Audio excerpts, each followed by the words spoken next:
The current album, Good Girl Gone Bad, it was inspired by so many different genres of music and all kind of different topics. Like there's some really cool topics. If you just look at the track listing and you see the titles, it makes you want to hear the song because the titles are weird, like Umbrella, Shut Up and Drive, Breaking Dishes, Rehab. When I was making this album, it was very important that it was edgy and different. I didn't want it to sound like anything else that I've ever done, nothing that I've ever heard. I wanted it to be very fresh and new, and I wanted every song to be a potential single. You know, I didn't want any album cuts. I was not about doing that. I just wanted 12 hit records, and I felt like we accomplished that. I worked with some great people.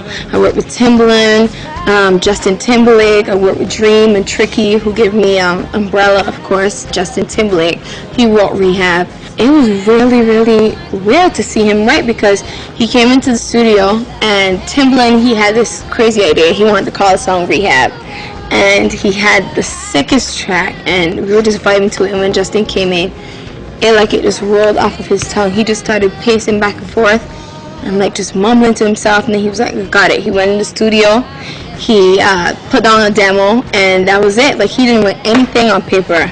I call him the Jay-Z of R&B. He's great. And Neo, of course, I love working with Neo. He's hilarious. He is a little, something has to be wrong with him, because he just writes like crazy. I wonder sometimes, how does he come up with these concepts? But he's great. He's fun to work with. Great guy. I can't stand how much I need you.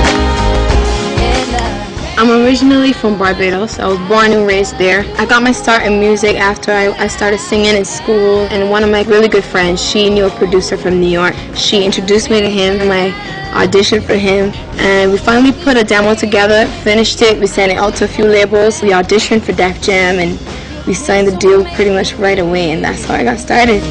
Well, no one in this world knows me the way you know me. Being on the road for me is one of the most relaxing parts about my job, my career. It's always hard to travel a lot and, you know, fly here, fly there. But when you're on tour, most of the time you're in a bus. So most of the time you're on the bus and you sleep. You know, this is where I get my sleep, you know, from city to city. I watch TV sometimes, you know, just to get the time passing by. But when I finally get to the venue and we get on stage, it's a completely different thing. It's a rock star show. It's so much energy.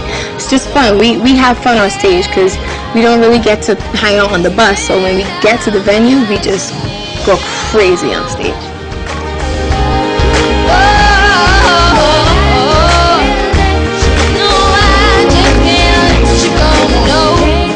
One thing I have to have on tour, one thing, well, I'll probably say my cell phone, because that's the only way I get to communicate with the outside world. My family, my friends, business people, you know, that's very important. But also, you know, costumes, the band, musicians, yeah.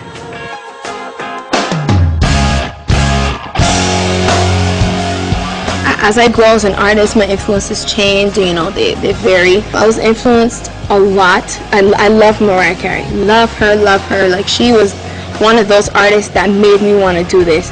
And now I'm influenced a lot more by Madonna. Like, I look up to Madonna so much. Like, I research her background, because growing up in Barbados, we don't get exposed to Madonna a lot. A lot of people don't know Madonna, they don't know her music.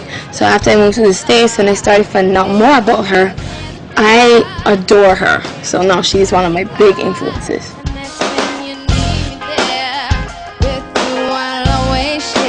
I know that I've accomplished a lot, but I also know that there's so much more to be accomplished, and I am very grateful for what I've succeeded in so far, but I'm not satisfied. I want to keep on going and getting better.